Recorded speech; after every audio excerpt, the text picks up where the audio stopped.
Hey everyone, welcome to the show. So, in a press conference last week, the top prosecutor, Matthew Graves, said that we'll be seeing a ton of new January 6th arrests in 2024. Of course, the push is because there's a statute of limitations, a 5-year statute of limitations that they're running up against. So they have to get everybody arrested by then, or people are just going to walk free. So Graves said, quote, "Many citizens from around the country have already come forward to identify individuals connected with the January 6 attacks. As a result of these tips, scores of individuals have been identified and will soon be prosecuted for violent acts at the Capitol and other violations of federal law." So that's very good news. I know the sedition hunters have been very frustrated by the lack of arrests when they've identified people literally years ago. And to kick off this new year, and on the best day possible, 3 January 6 fugitives were arrested. So siblings Jonathan and Olivia Pollock and their co-defendant Joseph Hutchinson III, they were all located, they were taken into custody on Saturday, January 6th. Anyone who says that Karma doesn't have a sense of humor, yeah, they just don't really know her. So here's the deal. Here's what all went down with these three to refresh your memory. The Pollocks and Hutchinson were each accused of violent acts at the Capitol. Jonathan Pollock, especially, he's now 24 years old. He was especially aggressive, and you may have seen the video I shared over the weekend of him. He was recorded trying to tackle officers, punching them, slamming them with riot shields, all kinds of stuff. So he faces the most serious charges. And there's videos and photos of Pollock that circulated online in early 2021. But it was before the FBI was able to arrest and indict him that he fled. His sister, Olivia, as well as Hutchinson, and then there were 2 other co-defendants, they were all arrested. They were arraigned in June of 2021. Jonathan was already in the wind at that point, and his sister and the others were out on pre-trial release. So the FBI was searching for Jonathan, but it seemed like they weren't having any luck because all of a sudden they announced a $15,000 reward for his arrest. That happened in March of 2022.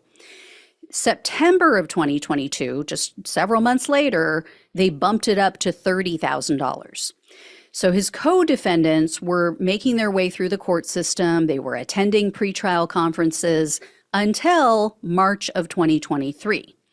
Olivia Pollock, at that point, failed to show up for a hearing. So this was just prior to her scheduled trial date. Hutchinson disappeared at the same time, and his trial was scheduled for August of 2023. So the authorities discovered that Olivia Pollock and Hutchinson had removed their ankle monitors, and they fled as well. So arrest warrants were issued at that time for both of them. All 3 had remained fugitives until the FBI executed an arrest warrant on Saturday. So they were arrested at a ranch located in Groveland, Florida. And my question is, what were they thinking? What in the hell were they thinking? I mean, did they really think that they were going to keep running for the rest of their lives? Olivia Pollock is the oldest, and she's only 33. You're going to run, you're going to be on the lam for the rest of your life. You have to make money. You have to get a job at some point, right? You have to leave the house from time to time. You risk being arrested every time you step outside. And these 3 made the situation exponentially worse for themselves. Something tells me that the Pollock kids never experienced any consequences growing up.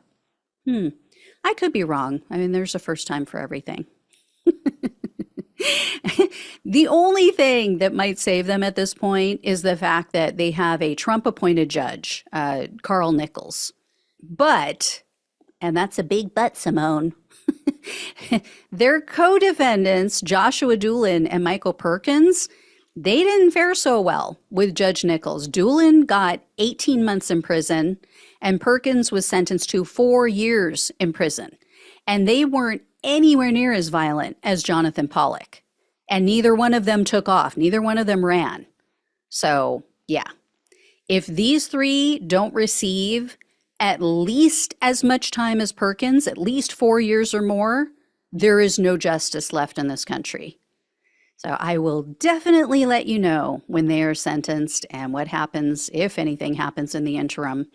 Thank you all so much for watching. Please like this video, share it, become a subscriber if you have not, become a donor if you can. Love you all. Take care. Talk with you soon.